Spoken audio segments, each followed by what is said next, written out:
हिंद दोस्तों, मेरे चैनल में आपका स्वागत है। लाइक करें, शेयर करें, कमेंट्स करें। और मैं एक बार और एक इन्फॉर्मेशन और गर्ल्स के लिए एक महत्वपूर्ण इन्फॉर्मेशन लेके आया हूँ। जो महत्वपूर्ण बातें हैं, किस किस बात पे ध्यान रखना। कि बहुत सारी गर्ल्स या जो तैयारी कर रहे हैं वो सोचते हैं कि मेरी थोड़ी सी हाइट कम है या कम हाइट है, तो मैं तैयारी करके भी क्या करूँ। फॉर्म तो डाल देते, वो तैयारी भी करते हैं, पर उधर एग्ज़ाम की करते हैं, किसी भी एग्ज़ाम की। और जब एग्ज़ाम देने जाते हैं तो सोचते हैं कि मेरा सिलेक्शन होगा भी तो मेडिकल में बाहर हो जाऊंगी। पहले ये क्यों सोचते हो आप लोग या फिर किसी कोचिंग में जाके ना अपनी हाइट वगैरह नाप लेते हैं, तो वहाँ पे बता देते हैं। जो सर लग रहते हैं ना कोचिंग में, जो सिखाते हैं, फिजिकल की तैयारी करवाते वो, तो क्या होता है कि वो बोल देते हैं आप लोगों को कि आपकी थोड़ी सी कम है हाइट या ऐसा वैसा जो भी। तो आप उन पे मत ध्यान देना।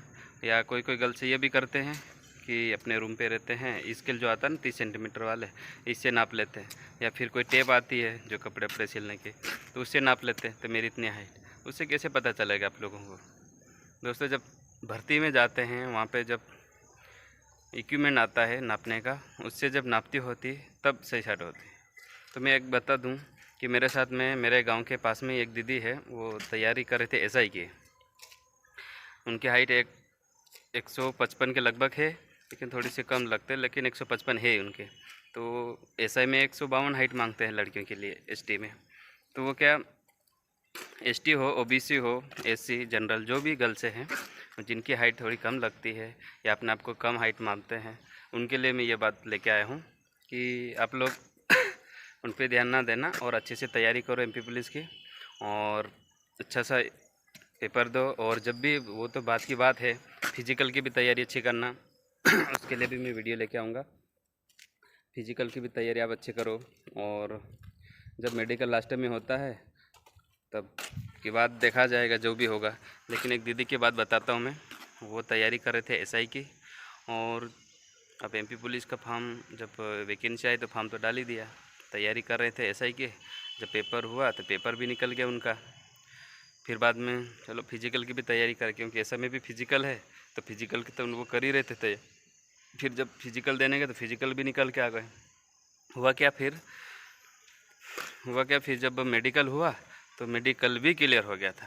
वो दीदी कभी भी नहीं सोचती थी कि मेरा मेडिकल फिट हो जाएगा, या वो सोचती थी कि मेरी हाइट कम है। लेकिन वहाँ पे जो नापते हैं, हाइट उनकी बराबर है, पूरी हाइट है, लेकिन फिक्स हाइट की वजह से उनको लगता है कि मेरी हाइट कम है। तो आप लोगों को बता दूं, गर्ल्स जो आप तैयारी कर रहे हैं वो अच्छे से तैयारी करो। जिनकी हाइट थोड़ी सी कम लगती है वो भी अच्छे तैयारी करो पहले से। आप ये मत सोचो कि मेरा नहीं होगा, या होगा तो मैं पहले से मेडिकल में बाहर हो जाऊँ। ये आप कैसे, आप तो मेन फोकस पहले एग्ज़ाम पे रखो। फिजिकल जिनका कमज़ोर है, जो दौड़ नहीं पाती लड़कियां, या लॉन्ग जंप, गोला फेंक नहीं हो पाता, उनको भी ये कहना चाहूँगा मैं कि आप लोग वो चीज़ें अभी भूल जाओ। सिर्फ अभी एग्ज़ाम पे ध्यान देना। एग्ज़ाम कैसे भी करके निकालना है, कितनी पढ़ाई करना पड़े, 12-13 घंटे जो भी है। तो आप लोग पढ़ाई पे ज़्यादा ध्यान दें, ना कि दूसरी बातों पे। बहुत सारे ऐसे हैं जो आपको बात घुमाने फिराने वाले रहेंगे कि आपकी हाइट कम है, या फिर अपने से नहीं हो पाएगा। डीमोटिवेट करने वाले बहुत ज़्यादा लोग मिलेंगे, आपको उनको पे ध्यान नहीं देना है। और आपको आज से ही सिद्धांत कि मेरे को एमपी पुलिस की एग्ज़ाम निकालना ही है, कैसे भी करके एग्ज़ाम क्लियर करना ही है। माता पिता का नाम रोशन करना, वो पैसे दे रहे हैं आपको लोग पढ़ने के लिए, तो आप तैयारी अच्छे से करो। क्योंकि माता पिता की उम्मीद को कायम रखते हुए तैयारी करना अच्छे से। और जब एग्ज़ाम निकल जाएगा उसके बाद फिजिकल आपका ऐसा है कि आपका जब एग्ज़ाम निकल जाता है तो आपको उत्साहित होता, मतलब आपको बहुत अच्छा लगता है, और फिजिकल भी निकल जाता है। देखो, मेरा भी हेल्थ बहुत था, मतलब 66 किलो वज़न था मेरा। उस समय मैं दौड़ नहीं पाता था, ऐसा था। लेकिन जब एग्ज़ाम निकल गया तो तैयारी की मैंने अच्छे से, तो निकल गया, मेडिकल भी अच्छा क्लियर हो गया, और आज जॉब में है। तो आप लोग भी ये मत सोचो, ठीक है। ये मैं सब गर्ल्स के लिए बता रहा हूँ।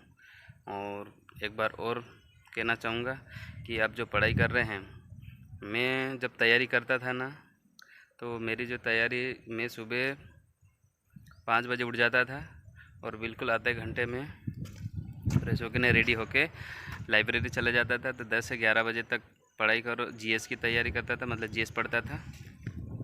उसके बाद वापस आओ रूम पे, खाना वाना बनाऊँ, खाना खा के 1-1:30 बजे और जाता था लाइब्रेरी। तो शाम के समय जो 2 बजे खाना खाने के बाद वाला, उसमें मैथ्स रीजनिंग पढ़ता था। और फिर शाम को जो खाना खाने आते थे 7 से 8 के बीच, उसके बाद फिर 9 से 10, 11, 2 घंटे जो है शाम का समय, उसमें टेस्ट लगाता था। टेस्ट लगाना बहुत ज़रूरी है। जो भी तैयारी कर रहे हैं एमपी पुलिस की, उनको टेस्ट लगाना बहुत ज़रूरी है, ठीक है। और उनका एनालिसिस करना भी बहुत ज़रूरी है, क्योंकि कौन सा क्वेश्चन गलत हो रहा है, कौन सा टॉपिक से क्वेश्चन गलत हो रहे हैं, तो इससे पता चलता है टेस्ट से, ठीक है। जय हिंद।